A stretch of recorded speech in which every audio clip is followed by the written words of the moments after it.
Naitwa Shabani Mgonja, mkurugenzi mtendaji wa Mzuri Africa.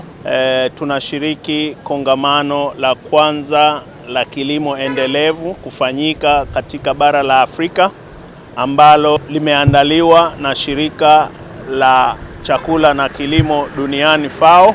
Wameona ni vyema tushiriki ili kuweza kuonyesha teknolojia yetu ya Mzuri Protil ambayo inalima kilimo hifadhi, na kongamano hili linahusiana na kilimo endelevu. So teknolojia ya Mzuri Protil inakava mambo yote haya ili tuweze kuitumia ardhi yetu vizuri kwa kizazi cha sasa na kijacho. Ni lazima tujali matumizi ya ardhi.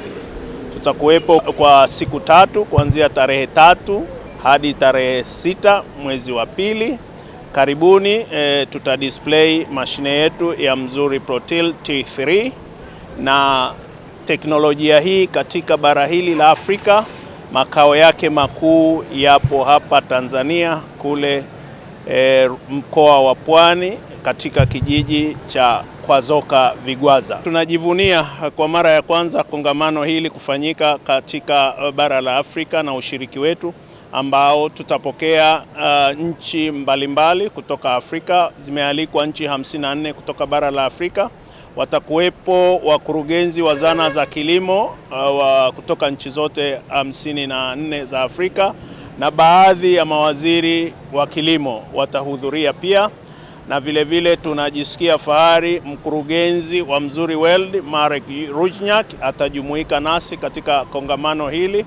Yeye ni mdau wa kilimo na anapenda kuona matumizi bora ya ardhi, na Tanzania ndiyo nyumbani kwa Mzuri Protil Technology.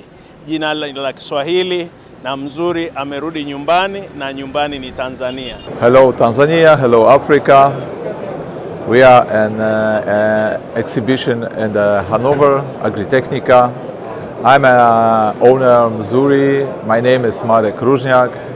After the exhibition, we're looking forward to come to the conference to the Africa on the sustainable agriculture, and I think we meet together.